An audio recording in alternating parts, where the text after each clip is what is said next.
Welcome to the Times of Israel's daily briefing. Today is Monday, January 20th, day 472 of the war. Amanda Borschel-Dan here with our military reporter Emanuel Fabian and political reporter Tal Schneider. Thank you both for joining me today. Hi, Amanda. Thank you, Amanda. Good morning. Good morning. Yesterday evening, 3 Hamas hostages were returned to Israeli soil as part of the hostage release-ceasefire agreement that went into effect at 11:15 yesterday morning. We will hear how Romi Gonen, Damari, and Doron Steinbrecher were greeted in Israel and what we know currently of their status. Manny will also update us on the dozens of Palestinian prisoners who were let out of Israeli jails and tell us what the next steps are in this fraught deal.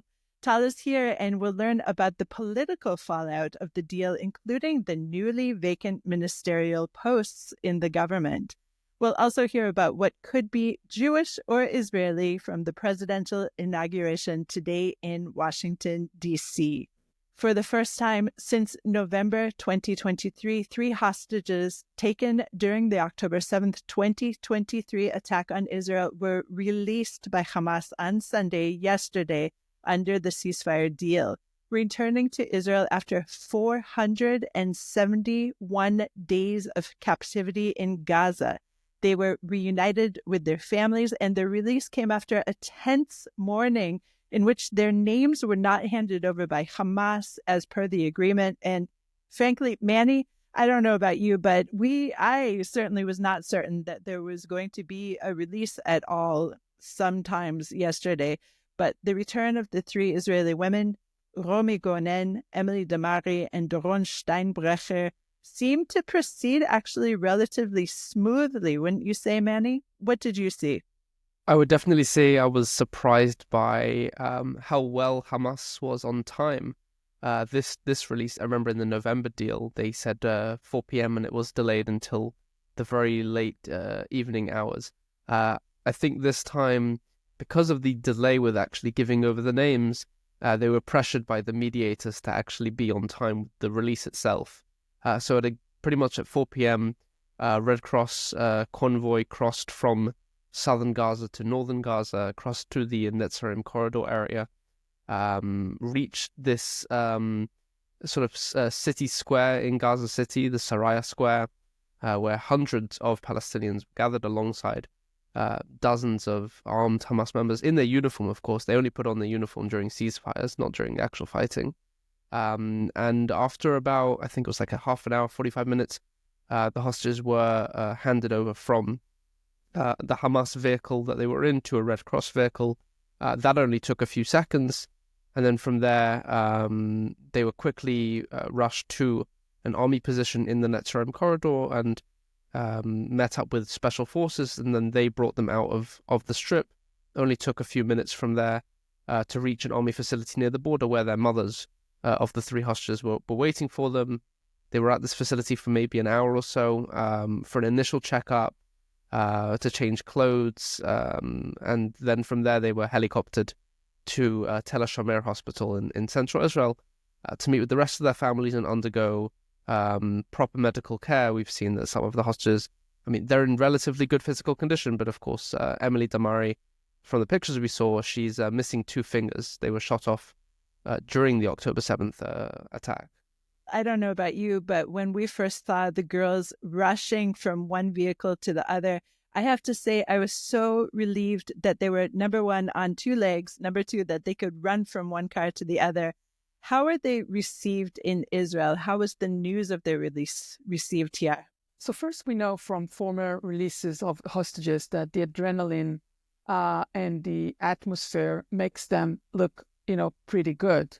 But if you were looking carefully, and I've spoken to family members, they were very pale. They were on their legs, but they were very, very pale.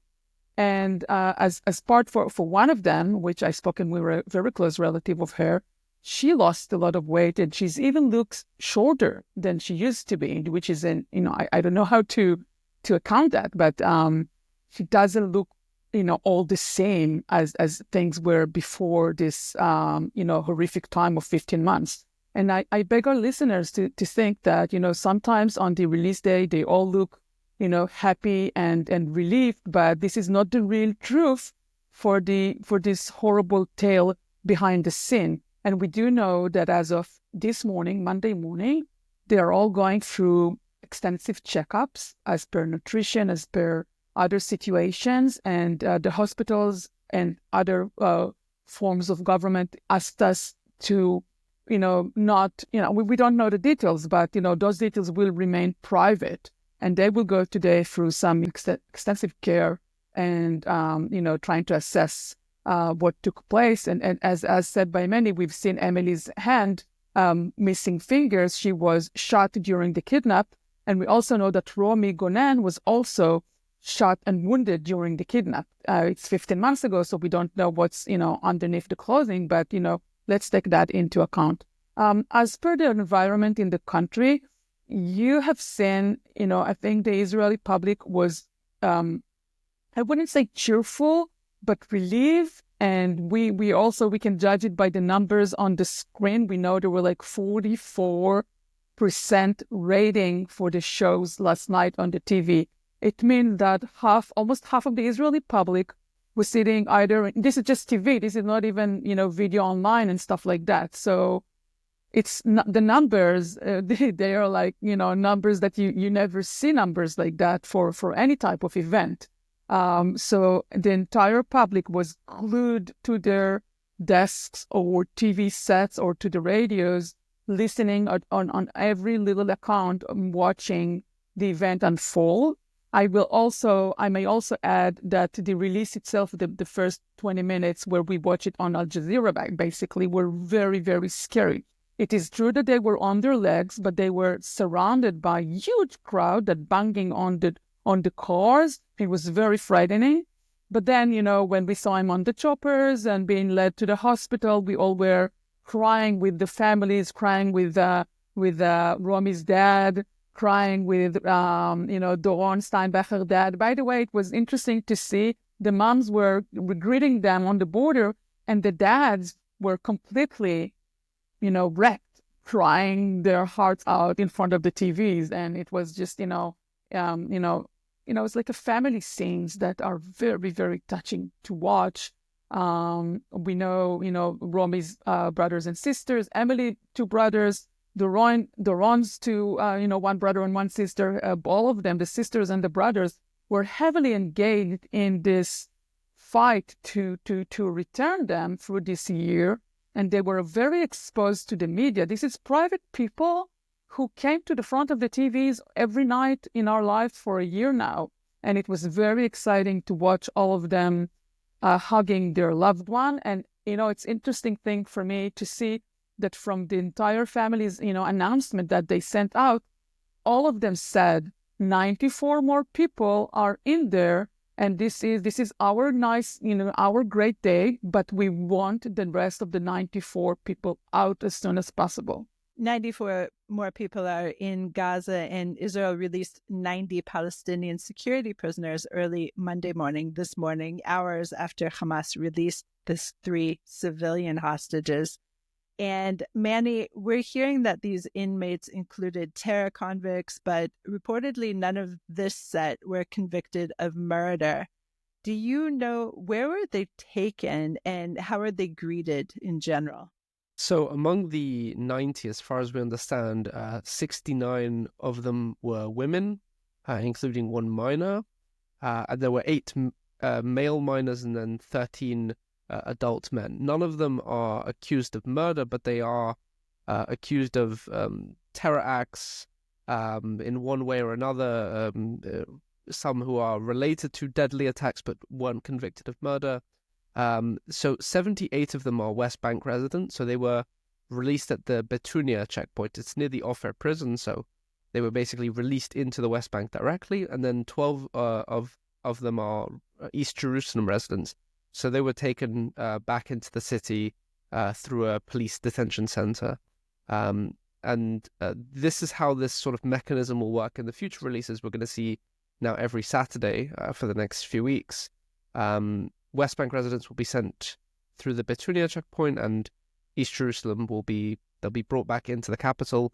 Right now, as you mentioned, none accused of murder, but in the later stages, and if we even reach the second phase of this agreement, Israeli officials have said they're sort of saving assets or terrorists who are responsible for deadly attacks or very high-profile terrorists, saving them for the later stage in the agreement to release the Israeli male soldiers and all the remaining hostages. So this hostage release, this prisoner release was not as high-profile.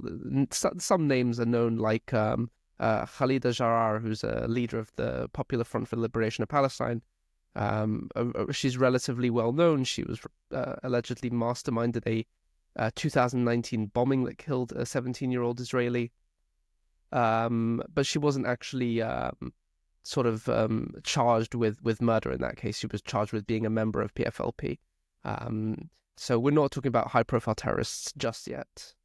And Manny, when is the next set of hostages meant to be released? So the next set will be on Saturday, per the schedule currently. 4 hostages will be released in that release, and then it'll be basically every Saturday for a few weeks. It'll be 3 each week after that, until the final group of 14. In the final group is when we expect to see the release of bodies as well. So among the 33. Israel presumes that all of them are alive, or at least most of them are alive. We do that there are some cases where Israel has concerns for their life, and in that final group, we are likely to see several bodies also being released by Hamas. Manny, before I let you go and we go to a short break, can you tell me just quickly what is happening in terms of the Lebanon truce, which is meant to finish, the 60-day truce is meant to finish on Sunday? So right now it's as is. The Israeli army is still deployed to several areas, mostly in the eastern sector of southern Lebanon. The western sector, the Lebanese army has taken over most of it. We may see an extension to the agreement. It's not quite clear yet. We'll know within this week whether or not Israeli troops withdraw from the rest of South Lebanon, or if there's some sort of announcement by the mediators, by Amos Hochstein or whoever will be now involved, since it's a new administration in America now. Someone will clearly announce whether or not there's an extension, or if Israel's violating the agreement and staying there and we're back to fighting. I don't think we'll see a resumption of fighting just yet. I think there will be they will work it out and figure out what's happening next in this agreement. Of course, the 60-day agreement was a temporary truce, but it is supposed to be something that will be longer lasting and permanent. Manny, thank you so much for all of this. We'll say goodbye to you and go to a short break. Thank you. A lot of this was supercharged by the origins of Christianity, because Judaism and Christianity had this family fight because all the early Christians were Jews, but unfortunately it got put in a sacred book, so it stays forever. Anti-Semitism is unique in that Jews are both subhuman and superhuman. They're like vermin who run the world. If you look at the Nazi stuff, that's exactly what it says. The English scholar Hyman Maccabi had this theory that the reason that that's so is you can't kill a god unless you're super evil. And so there is this trope, I think, planted in the Western mind that then got transferred to the Muslim world, that really almost required an exorcism, that behind every evil, ultimately, there is this super evil genius, and that's identified with the Jew. And I know this sounds crazy, but again and again and again, you see this. Doesn't matter what it is that happens that is bad in the world, someone somewhere will assume that the Jews were behind it.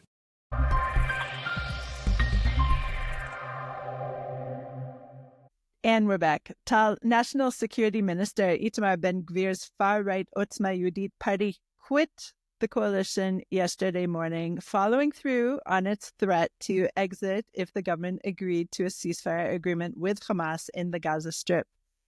What is happening now that 3 cabinet members have left the government, and what other spots are open? Right. So Ben-Gvir resignation and 2 other ministers will go into effect on Tuesday, midday. And the most important job is the national security minister, which is a police minister. It's a very important role in Israel's, cabinet and government. And we're expecting Ben-Gvir to be replaced probably by Avi Dichter, who is a former head of Shabak in Israel. He used to be like 30 years ago. And maybe Eli Cohen. Both have ministerial jobs at the moment. Dichter is the agriculture minister and Eli Cohen is the energy minister. One of them may replace. I do presume that he will get his job for an interim period of 3 months, because we suspect that Netanyahu would try to get Itamar Ben-Gvir back into government in order to stabilize his own government. This is not for sure. I can't really tell you what's going to take place, because if on the second phase of the agreement of the ceasefire, we may also see Bezalel Smotrich stepping down from the government, and this may collapse the government altogether. So there will be no point in bringing Itamar Ben-Gvir back in. Without Itamar Ben-Gvir and his party, it's five people. This coalition stays on approximately 64 people. I say approximately because one of Ben-Gvir's people may, already aligned with the Likud. This is Almog Cohen. And another MK, member of the Knesset from Yesh Atid, his name is Idan R, may be also aligned with the Likud in the near coming future. So it brings them up to 64. Having said that, if Bezalel Smotrich steps down with his 7 members of the Knesset, then it's not enough to proceed. In Israel has a history of proceeding with narrow government. I don't want to rule that option altogether, meaning less than 61. It's possible. It's very difficult. They have to pass the budget by the end of March. If they do not pass the budget by the end of March, then under the law, Knesset dissolved and government collapse. This is not something that Netanyahu can maneuver. He needs to pass the budget. As you recall, Bezalel Smotrich is the finance minister, meaning in the next, couple of weeks, while he is still in government and he's still playing a role in all of his, officials, taps, he needs to pass the budget. If we'll see cranking over that, we'll know that he's, definitely planning to leave the government, and it will all definitely collapse, and then we'll see election around June. But if Bezalel Smotrich works really hard and passed the budget with the 64, as I said, then this government gets, a lengthened card for probably the rest of 2025, maybe even going into 2026. Okay, Tal, so much to unpack here. And first of all, it sounds to me like Bezalel Smotrich could actually topple the government if he wants to, just by dragging out the budget voting and things of that nature. And so just by procrastinating, even he could topple the government. Is that what you're saying? I will go even further than what you say. Since Ben-Gvir left the government, he actually promoted Bezalel Smotrich to be the most powerful person on this government. Because it's not just the budget, everything that he wants to do. Let's put the ceasefire deal aside for a minute, because you already said he's not going to support the second phase.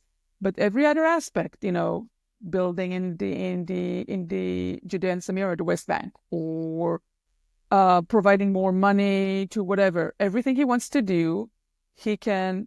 Netanyahu, he doesn't even have to put the threat on the table. Netanyahu knows that he may topple his government every minute. Okay, so let's put that to the side, and let's talk about who maybe could be the mighty mouse here, and that's Yesh Atid head Yair Lapid. Could he swoop in and join the government or give enough backing so that Netanyahu isn't held with a gun to his head by Bezalel Smotrich? So Yesh Atid and Yair Lapid, they've been promising for a long time now to be a safety net for everything that has to do with the release of the hostages. Lapid says that day and night, I will help you get the hostages out and get into a ceasefire. The big question is Netanyahu wants that help. And I've been talking to Yesh Atid people, and they said, we keep saying it on, but we never get a phone call, never. So there is no negotiation between the sides whatsoever. Netanyahu is doing this deal with the release of the prisoners and the people that were convicted, as you heard from Manny. This brings on him a lot of pressure and a lot of criticism from the right-wing base. If you'll add to that he is being helped or associated with Yair Lapid, his base is going to go wild. And so this is the reason in Yesh Atid they presume he doesn't want to be seen with them because it's not good for his campaigning in the future. Let's say if there is election, it's not good for him, and so on. So, I mean, if you ask the common Israeli on the streets, can Yair Lapid jump in and save Netanyahu? Yes. And I think people even want that because they want to see the hostage deal go through. They want to see the ceasefire. They want to see end to the war. This is like, according to all polls, this is like between 65 and 70% of the people. This is their wish. But, the politicians in Israel, they're not going by the polls. They're doing what they think best for their political future. And this may not sit, go together well, to being, together with Lapid in the same, side of the political map. So it's possible, but it's not going to happen. Yeah. Right. Let's give some of these politicians a bit of credit. And there are two that you named already. Idan R, I think is his name, from Yesh Atid, a name I'd never heard before this week, though I'm not the political reporter, right? And also we have Almog Cohen from Otzma Yehudit. Now, both of these men seem to actually stand up for their ideals this week. Do you think that is what is going on here, or is it just another maneuvering to forward their career? Almog Cohen was not completely aligned with his party, the Religious Zionists, since the early start. And this, not this week, like a week before or 2 weeks before, he was very upset that Ben Gvir pulled out Netanyahu from his hospital bed to go and vote in the plenum. He said, this is a red line for me. I will not play with that. And the Likud did not offer him, as far as we know, they did not offer him a job yet, but he's out of his party. They threw him away from all of their WhatsApp groups, and they're not calling him to come to be part of the party. He's not officially been ousted yet. You have to go through a process in the Knesset to be away from your party. This did not take place yet, but it may happen. And as per Idan R, quite coming from the opposite side, from the center, going into the Likud arms, again, he stepped out. He did not give a formal plan. The party already did the process in the Knesset committee to oust him. And he did not, as far as we know, he did not get anything from the Likud, but he definitely declared that he is aligned with them on, for example, on the judicial overhaul that is taking place in parallel. He is aligned with that.